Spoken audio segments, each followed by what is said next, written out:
Yes sir. देखो सुनो मेरी बात सब, आप लोग एक एक्सरसाइज कर चुके, अब हम इसी एक्सरसाइज के कंसेप्ट को बड़ा करता चलेंगे। एक एक्सरसाइज आपने कौन सी कर ली, कंडीशनल प्रोबेबिलिटी कर ली। अब हम कंडीशनल प्रोबेबिलिटी के कंसेप्ट को ही वाइड करेंगे, ठीक। तो जो पहला कंसेप्ट कंडीशनल प्रोबेबिलिटी से निकलने वाला है वो निकलने वाला है मल्टीप्लिकेशन लॉ। मल्टीप्लिकेशन लॉ बोल दो, मल्टीप्लिकेशन थ्योरम बोल दो, मल्टीप्लिकेशन है प्रॉपर्टी बोल दो, बोल तो दिया। तो ध्यान सुन लो भाई, सोए थे वीडियो ऑन अपनी। गगन नहीं आया अभी तक, और कौन नहीं आया गगन के अलावा? हिमांशु, आर्यन,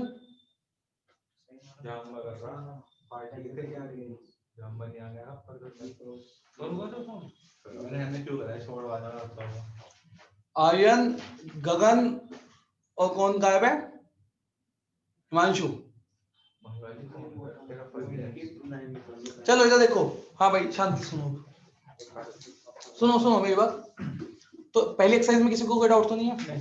तो कंडीशनल प्रोबेबिलिटी का जो मतलब है, कंडीशनल प्रोबेबिलिटी का जो मतलब है वो तुम लोगों को अच्छे से समझ में आ गया होगा, है ना भाई? किसी को कोई कंफ्यूजन तो नहीं है कंडीशनल प्रोबेबिलिटी में?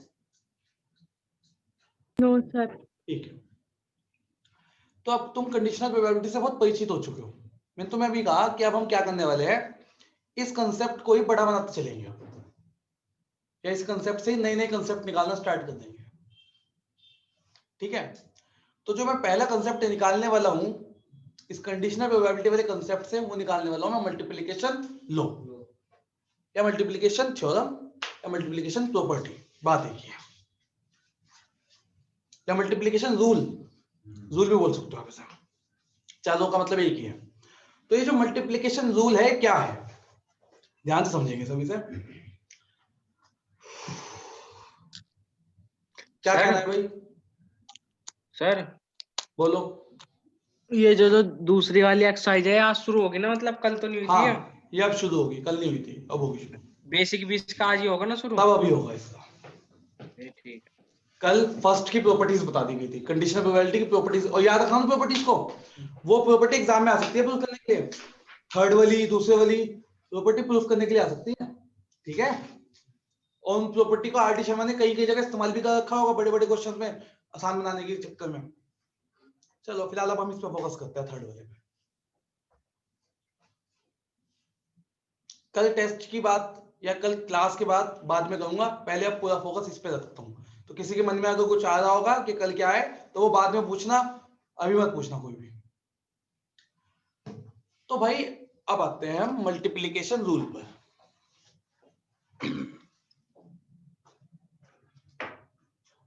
चलो थोड़ा सा और मैं मल्टीप्लिकेशन के बारे में आपको बता ही दे रहा। हम कहाँ इस्तेमाल करेंगे मल्टीप्लिकेशन रूल का?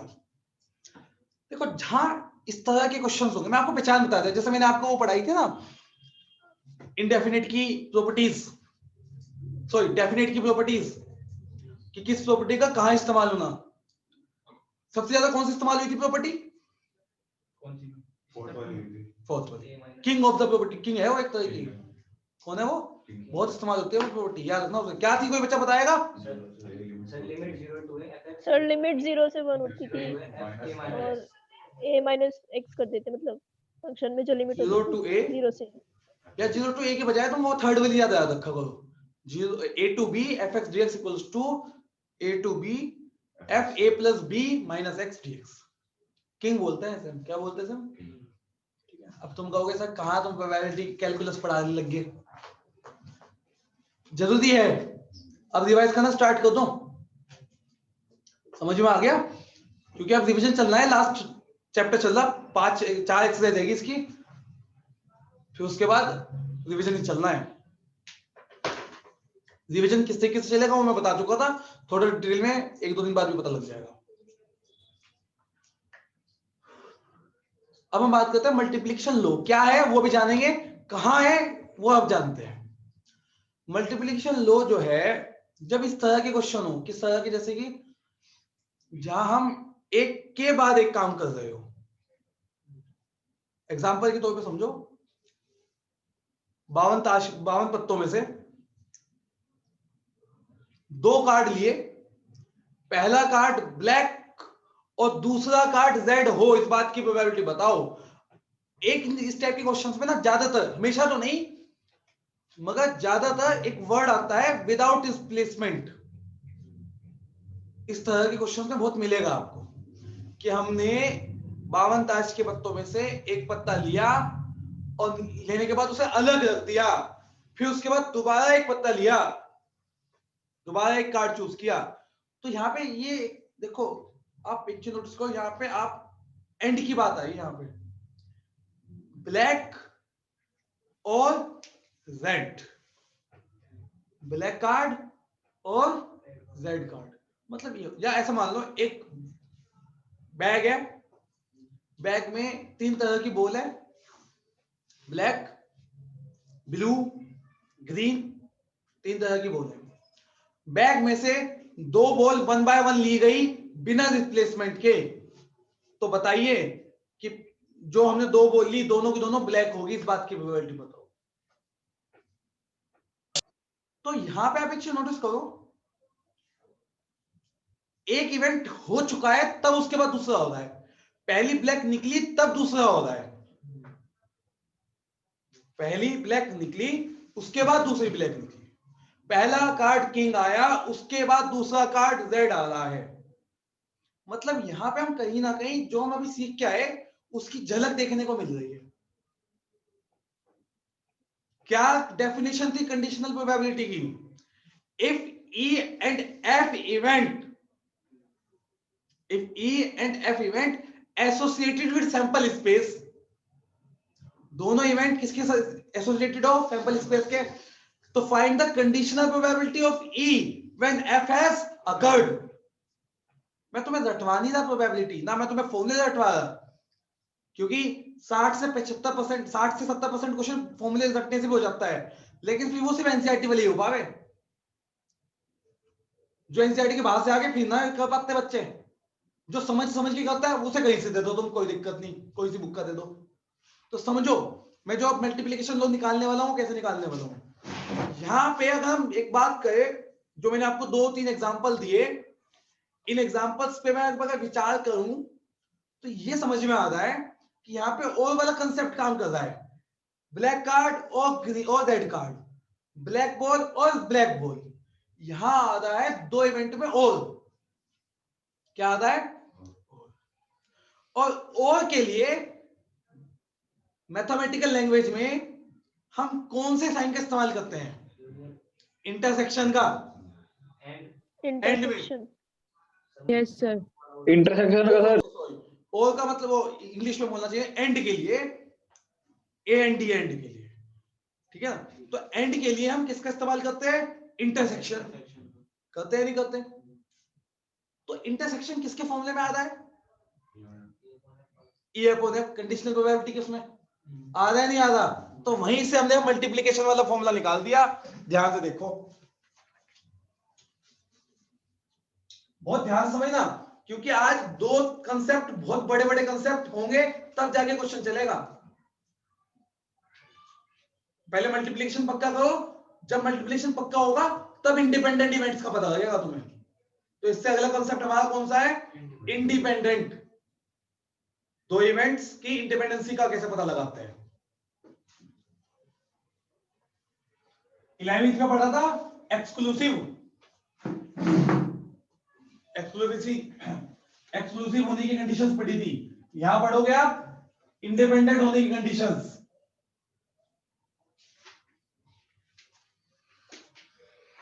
देखिए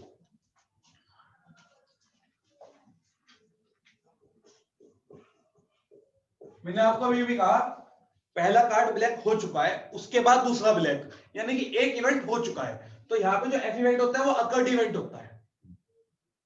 एफ इवेंट कौन सा इवेंट होता है? अकर्ड। तो इस वजह से मैं कंडीशनल प्रोबेबिलिटी का इस्तेमाल कर रहा हूं, इस वजह से मैं कंडीशनल प्रोबेबिलिटी के फॉर्मूले का इस्तेमाल कर रहा हूं। तो P E by F या E upon F, या इसे ऐसे भी लिख सकते हो आप P E F। आपकी मर्जी है कैसे लिखूं वो आप बता दो मुझे। ऐसे लिख दे, अपॉन वाले में तुम्हें थोड़ा सा विजिबिलिटी में थोड़ी दिक्कत नहीं होती, इस वजह से ऐसे लिखता था मैं। चलिए क्या फॉर्मूला होता है इसका, P intersection F upon P F। ठीक है बच्चों, ये इधर जाके मल्टीप्लाई में, तो P E intersection F equal to P E by F into P F, या ऐसे लिख दो पी एफ, ऐसे लिख दो। अभी मैं जो बताऊंगा उसे याद करने में आसानी होती है। अभी तो मैं 2 मिनट ले रहा हूं, थोड़ी देर बाद मैं 3 भी ले लूंगा, 4 भी ले लूंगा, कोई फर्क नहीं पड़ता। तो P F into P E by F, या ऐसे लिख दो इसको।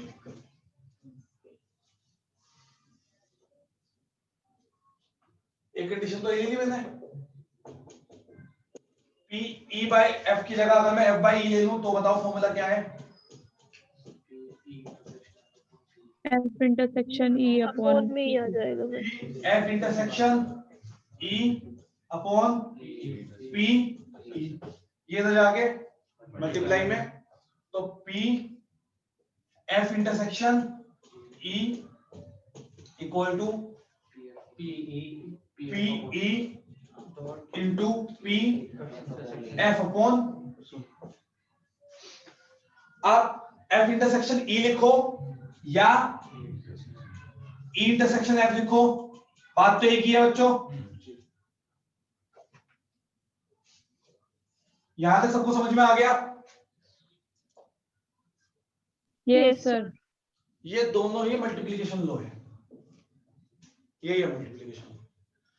ये दोनों कौन सी फॉर्म में है, मल्टीप्लाई की फॉर्म में। कौन सी फॉर्म में, मल्टीप्लाई की फॉर्म में। इस वजह से इसे क्या बोलते हैं हमने, मल्टीप्लिकेशन लॉ। और दूसरी बात ये है 11वीं में मैंने आपको बताया था कि जहां एंड की बात हो, जहां क्या बात हो एंड की, वहां मल्टीप्लाई करते हैं हम। क्या करते हैं वहां पे हम, या तो 11वीं में 2-4 क्वेश्चन आपने ऐसे कर रखे हैं, जहां एंड की बात हुआ करती थी वहां क्या करते थे, मल्टीप्लाई, और जहां और की बात हुआ करती थी वहां क्या करते थे, यूनियन, प्लस करते थे। वहां क्या करते थे, वहां प्लस। और यहाँ पे ये क्या है, इंटरसेक्शन, और ये किसको रिप्रेजेंट करता है, एंड, और एंड किसको रिप्रेजेंट करता है, मल्टीप्लाई को। तो ये दोनों के दोनों लो ही कौन से लो है, मल्टीप्लिकेशन लो या मल्टीप्लिकेशन रूल। ये जाना जाता है मल्टीप्लिकेशन रूल ऑफ प्रोबेबिलिटी के नाम से। ये दोनों ही स्टेटमेंट किसके नाम से जाने जाते हैं, मल्टीप्लिकेशन रूल ऑफ प्रोबेबिलिटी। जाहिर सी बात है जो यहाँ है वो अपॉन में है, जो यहाँ है वो अपॉन में, ऐसे याद रखना। समझ में आ गया भाई, इंटरसेक्शन तो दोनों में सेम ही है ना। तो ये दोनों ही कैसे जाने जाएंगे, मल्टीप्लिकेशन रूल ऑफ प्रोबेबिलिटी। यहां तक आगे सबको समझ में, yes sir किसी को कोई डाउट तो नहीं है?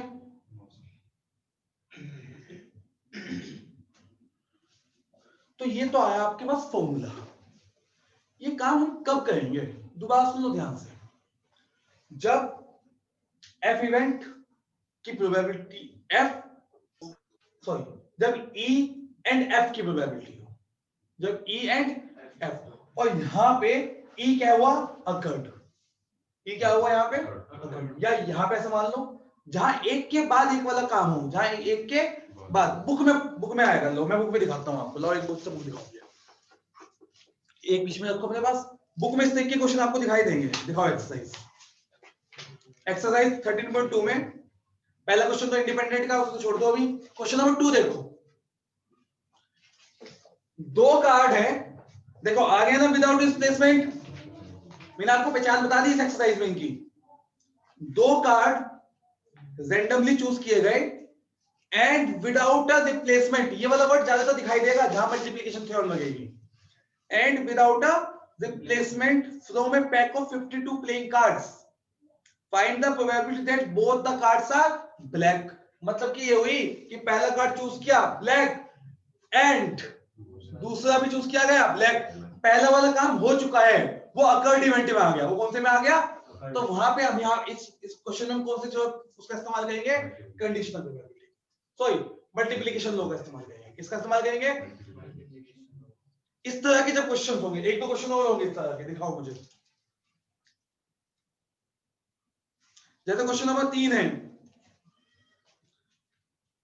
हालांकि ये दोनों तरीके से हो सकता है। 11th में जो आप पढ़ के आए, 11th वाले फॉर्मूले से भी हो सकता है और 12th के भी हो सकता है।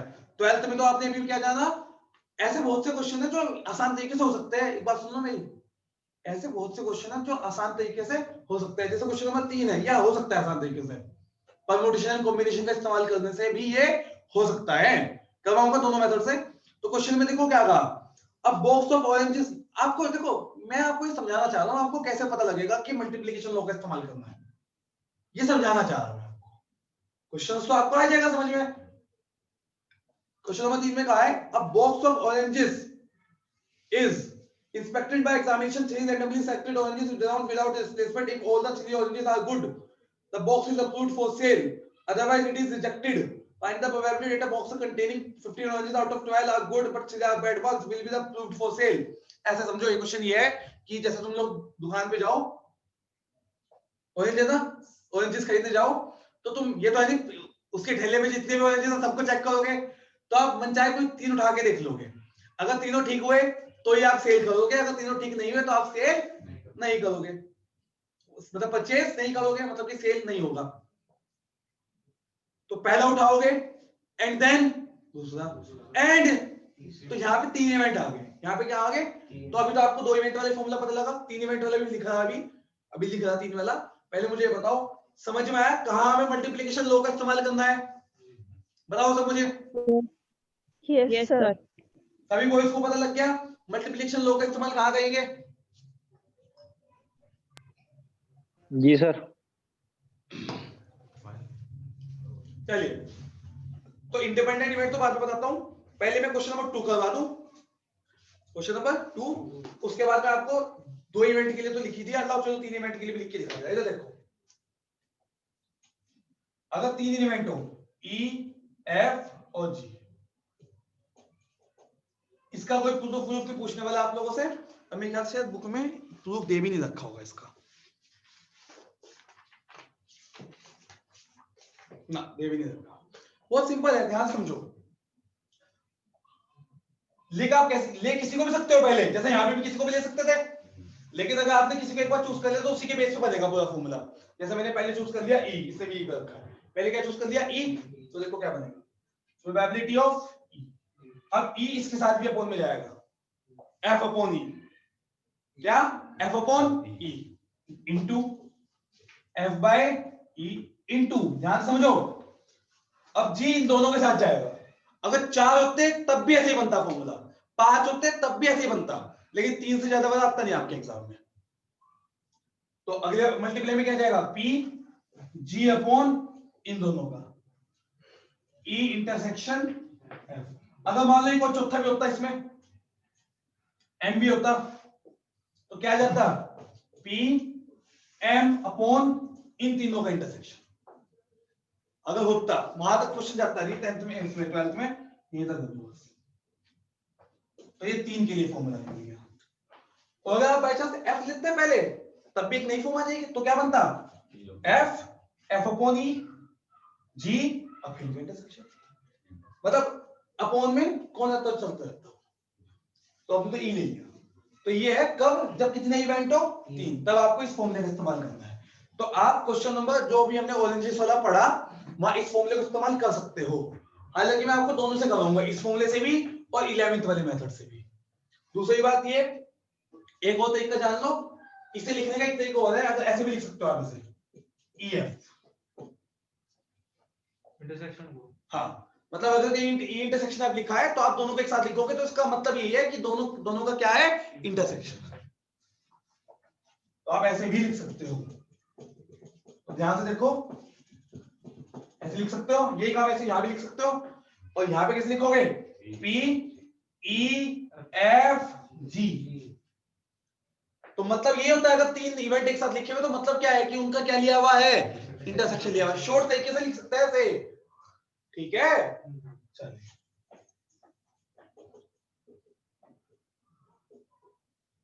भाई यहाँ तक आगे सबको समझ में, मैंने फॉर्मूले लिखवा दिए, मतलब क्वेश्चन क्वेश्चन करने वाला हूं मैं।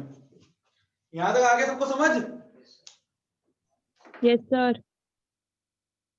ले दो भाई इसके, भेज दो। अब क्वेश्चन पे आ जाओ। इंडिपेंडेंट डिवाइड अभी बाद में बताऊंगा, पहले इसके बेस पे तो क्वेश्चन करवा देगा। ये बता दो पहले इंडिपेंडेंट, ना कंफ्यूज हो जाओगे तुम फिर। भैया हाँ ये e into मतलब जो आप बताया आपने इंटरसेक्शन ना लगाओ, ऐसे भी लिख सकते हैं, मल्टीप्लिकेशन लॉ में लिख सके हैं जो पहले लिखवाया वहां भी लिख सकते हैं, उसमें भी लिख सकते थे, उसमें भी लिख सकते थे, मल्टीप्लिकेशन में ही, मतलब कहीं भी लिख सकते हो। अब आगे जाके कहीं भी लिख सकते हो ऐसे।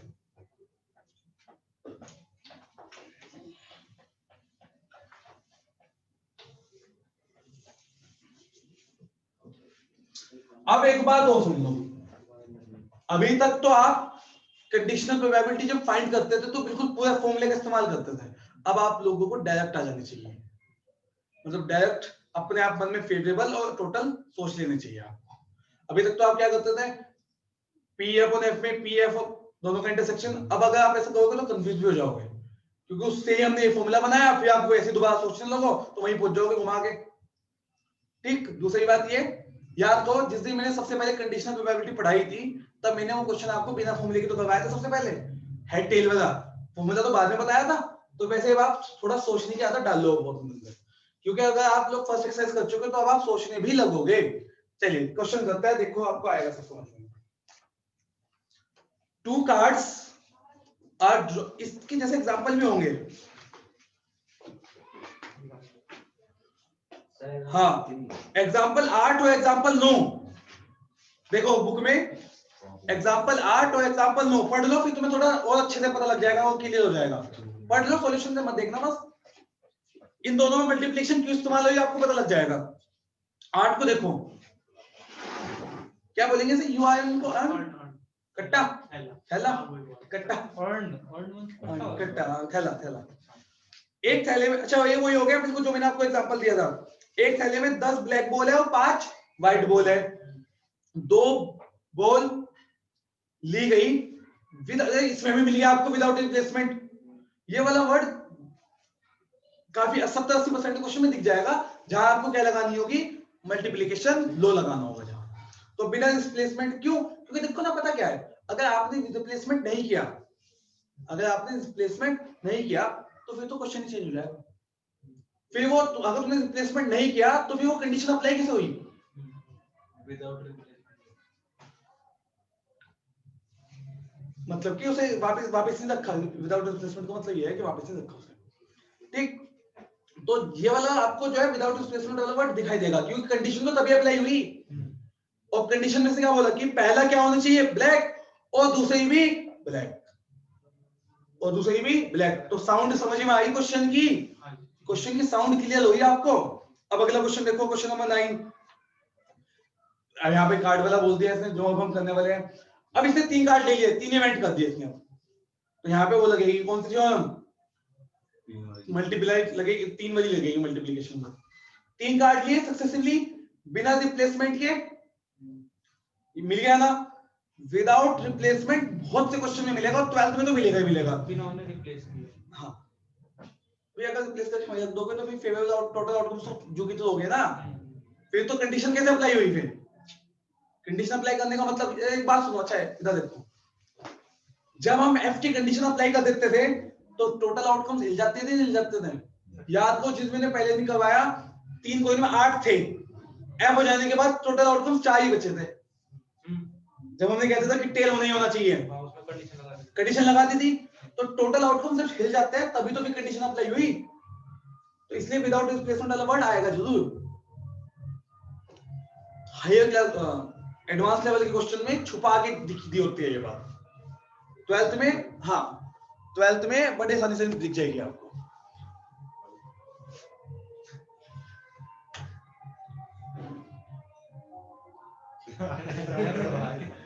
चला गया भाई, चला गया।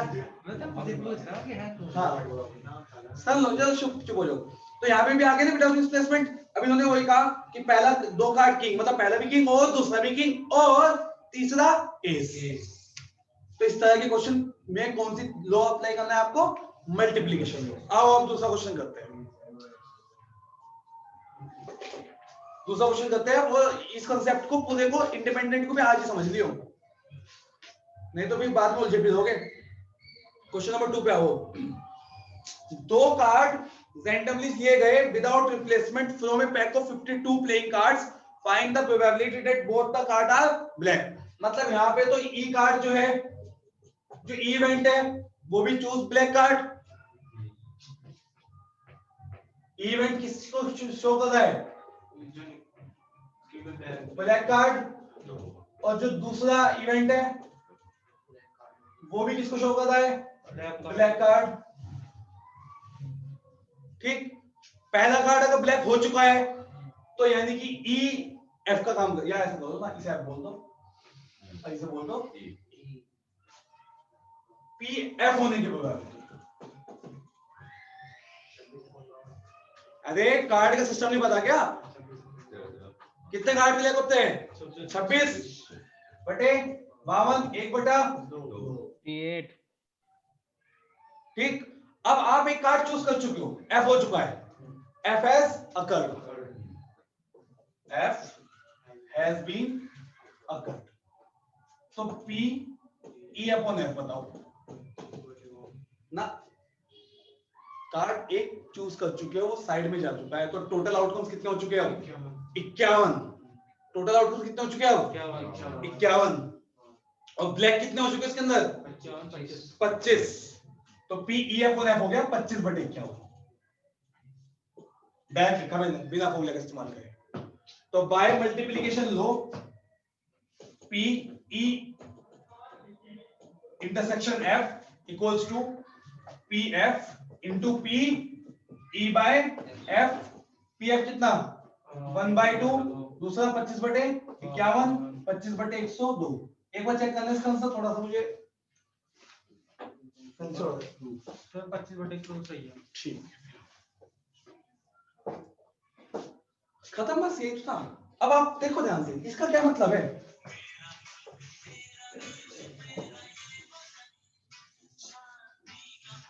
ध्यान से समझो इसका क्या मतलब है। ई एंड एफ, हेलो, हाँ जी भाई साहब नमस्कार जी। हाँ ट्यूशन चल रहा है, मैं 7:30 बजे। हाँ एफ तो कंडीशनल था ना, इसमें 26/52 कैसे है, एफ तो याद कर ई अपॉन एफ में जो ऊपर फेवरेबल आउटकम्स आते थे वो कॉमन आते थे ना, कॉमन आते थे। ठीक, कॉमन कौन से कार्ड है इसमें, ब्लैक। विदाउट रिप्लेसमेंट में एक कार्ड तो अलग हो चुका है, तो कितने बचे उसके अंदर ब्लैक, जो विदाउट डिस्प्लेसमेंट है कंडीशन ही तो है ना। हाँ तो तभी तो 25 बचे ना। 25 और टोटल कितने कार्ड है उसके अंदर, सबको आ गया समझ में? Yes, sir. Yes sir. भाई इसे समझो ना, ई एंड एफ निकालना था हमें यहाँ पे, सीधी सीधी बात है, हमें यहाँ पे ई एंड एफ निकालना था, ब्लैक और ब्लैक होने की प्रोबेबिलिटी। क्या निकालना था हमें, ब्लैक और ब्लैक होने की प्रोबेबिलिटी। क्लियर हो गया, किसी को कोई डाउट तो नहीं? चलो तो अब हम क्वेश्चन नंबर 3 तो बाद में करेंगे, अब हम इंडिपेंडेंसी को समझ लेते हैं पहले। यहां से आपको मल्टीप्लिकेशन लॉ अच्छे से क्लियर हो गया, अरे हो गया या नहीं हो गया?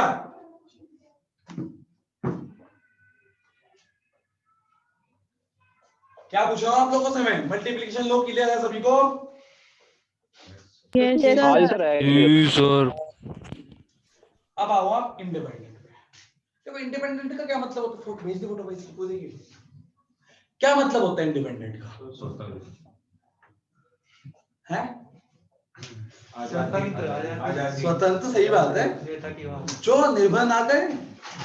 इंडिपेंडेंट का मतलब क्या है, जो एक दूसरे पर निर्भर ना रहे, कोई बंदिशें ना हो, ए एफ पे कोई बाउंडेशन ना लगा सके, और मतलब एक कोई भी किसी पे क्या ना लगा सके, बाउंडेशन ना लगा सके, वो क्या इंडिपेंडेंट। तो जब ई एफ पे कोई निर्भरता नहीं रखता, या ई का एफ के होने या ना होने से कोई फर्क नहीं पड़ता, ई का एफ इवेंट के अकर्ड होने, मतलब कि होने या ना होने से कोई फर्क नहीं पड़ता, और एफ का ई के होने या ना होने से कोई फर्क ना पड़े, तो E and F are independent events. Simple सी बात है, लॉजिकल। भाई मैथ्स में अगर तुम देखो ना, मतलब तो वही रहेगा इंडिपेंडेंट का। अब ये थोड़ा ना मैथ्स में आने के इंडिपेंडेंट का मतलब बदल जाएगा। तो जब ई इवेंट का एफ इवेंट के हो जाने से कोई फर्क ना पड़े, मतलब कि ये हुआ ई इवेंट की प्रोबेबिलिटी जो पहले थी वही बाद में रहे। बाद में मतलब एफ के हो जाने से, यानी कि पीई इक्वल रहे पीई अपॉन एफ के। अभी आएगा, दूंगा एक दो ऐसे एग्जांपल में। भाई पीई अपॉन एफ क्या है? एफ के हो जाने से ई की प्रोबेबिलिटी। पीई क्या है? पी के ई के होने की प्रोबेबिलिटी। भाई पीई का मतलब क्या है? 11th तक यही तो मतलब था। पीई का मतलब क्या है? ई के होने की प्रोबेबिलिटी। पीई बाय एफ का क्या मतलब है? एफ हो जाने के बाद ई की प्रोबेबिलिटी। अगर दोनों सेम है, अगर दोनों, तो इसका मतलब एफ होने या ना होने से ई के प्रोबेबिलिटी में कोई फर्क नहीं पड़ा। तो ई एफ पे डिपेंड नहीं है। ऐसे ही है। दूसरा एग्जाम, दूसरा रास्ता लो। पीएफ का मतलब क्या है? एफ होने की प्रोबेबिलिटी, एफ इवेंट होने की प्रोबेबिलिटी। पी एफ अपॉन ई का मतलब क्या है? ई हो जाने के बाद एफ के होने की प्रोबेबिलिटी। और अगर दोनों की वैल्यू सेम आती है, पी एफ की और पी एफ अपॉन ई की, तो इसका मतलब ई के होने या ना होने से या हो जाने से एफ की प्रोबेबिलिटी पे कोई असर नहीं पड़ा। मैथमेटिकली तो ये हुआ। अभी मैं फॉर्मूला प्रूफ, दो डेफिनेशन है इसकी। जो डेफिनेशन मैं बोल रहा हूं वो मैं बोल रहा हूं इस फॉर्मूले के बेस पे, मल्टीप्लिकेशन वाले फॉर्मूले के बेस पे एक नया फॉर्मूला निकालूंगा मैं इंडिपेंडेंट में। तो अगर इस तरीके की सिचुएशन है जो मैंने आपको बोली अभी,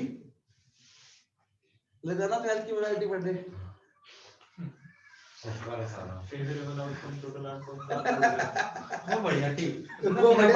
बढ़िया तो यही है। थोड़ा सा तुम आज बेसिक कर रहे ना। अच्छा तुम एक बात बताओ, जिस दिन तुम कंडीशन का बेसिक सीख रहे थे तो उस दिन वो अजीब नहीं लगा था तुम्हें? नहीं, बात है कि इसमें सीखना पड़ रहा था, बिना सीखे जाते। जितना भी सब सीख के आए वो सब अप्लाई हो रहा है इसमें, और इसमें नई बातें भी आई। इधर समझो, चलो मेरी बात समझो। अब मैं कुछ दो इवेंट बोल रहा आपको। डाइस में एक इवेंट है ई, ओड आने, ई रिप्रेजेंट कर रहा है ओड नंबर्स को, एफ रिप्रेजेंट कर रहा है इवन नंबर। अब मुझे एक बात बताओ, ये दोनों इवेंट एक दूसरे पे डिपेंड कर दे?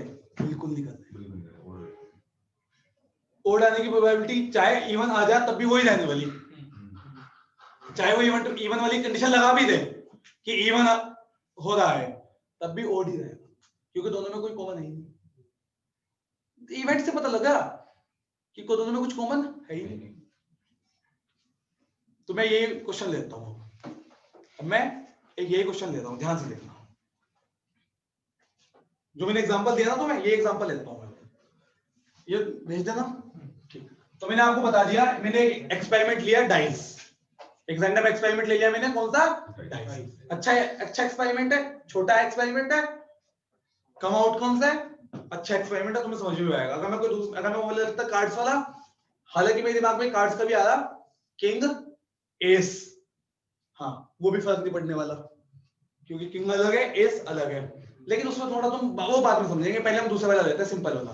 तो एक रैंडम एक्सपेरिमेंट मैंने जो चूज किया है,